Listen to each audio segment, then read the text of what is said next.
Household water leaks can account for nearly 1 trillion gallons of water wasted every year. To put that into perspective, that's about 40 billion 10-minute showers.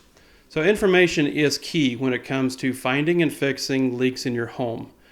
The EPA's Fix a Leak Week is March 18th through the 24th this year, but you don't have to wait until then to make a difference. Finding and fixing leaks inside and outside your home is something that can be done year-round. So with me today is Ben Schaefer, who is a water conservation specialist with the city of Greeley. So Ben, tell me a little bit about why it's important for people to find and fix leaks in their home. Well, first off, we're in a dry, arid climate, and water is a precious resource, and it's necessary to promote a vibrant community. That sustainable use enhances that social and economic prosperity, and leaks can add up really quick and cost the customer a lot of money, as well as cause property damage to the home. About 10% of homes have water leaks that use more than 90 gallons per day. To put that in perspective, that's about a $15 to $20 increase on your water bill.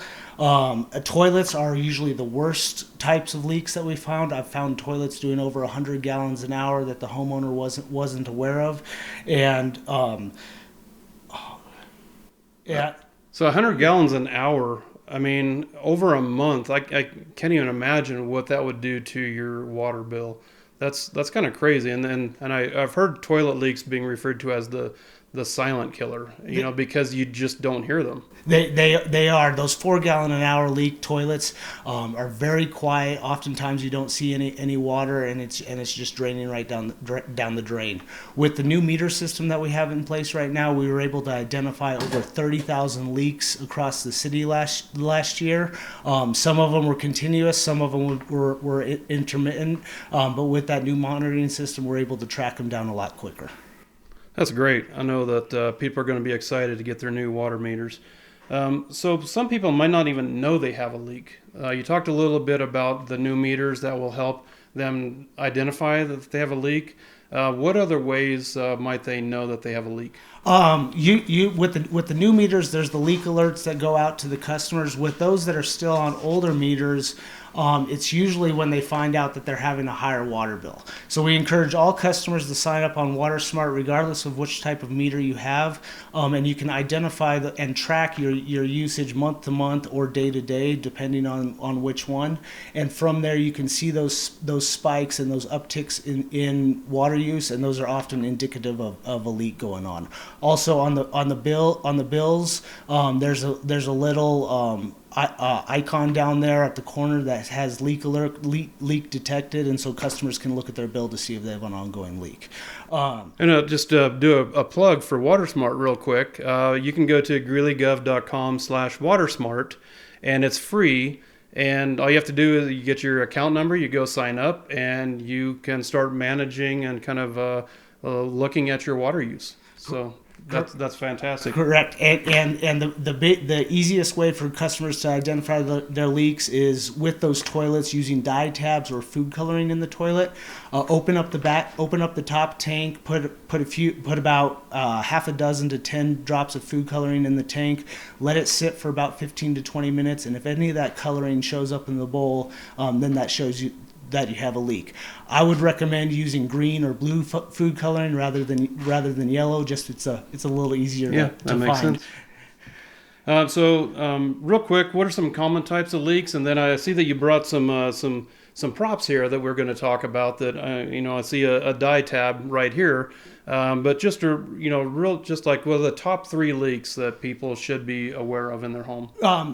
Inside and outside, there's different types of leaks. What we most commonly find with indoor aspects are the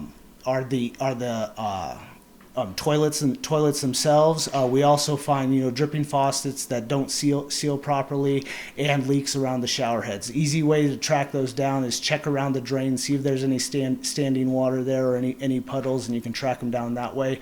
Occasionally they'll be underneath the sinks where those connections are, but really wherever those end water sources are is where we see the leaks. For the outdoor aspect, we commonly see the leaks at valves, inside valve boxes, and around the backflow. So we encourage homeowners, if they they have a leak during the irrigation system or season to go out, open up their valve boxes, and see if there's any standing water there.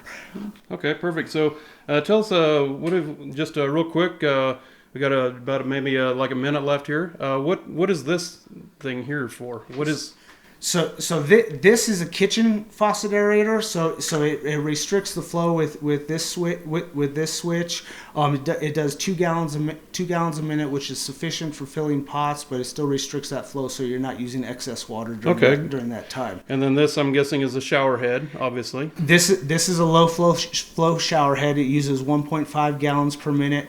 Most shower heads now on the market use about 1.8 to 2 gallons a minute. We just offer these low flow shower heads free of charge. It's a service we offer when we go in and do water assessments on the property. We offer free aerators and free shower heads to any customer. Okay, and I'm guessing this is another aerator for a sink. Yes, this is the aerator for the kitchen sink. This would be an aerator for a bathroom sink. The aerator for the bathroom sink uses 1 gallon a minute, which is just perfect for brushing your teeth, washing your face, but you're not putting any excess down the drain. Okay, perfect. Well, thank you so much for bringing all these props. This is great. If you want to learn more about water conservation and some of the programs and the rebates, everything like that, just go to greeleygov.com/conserve.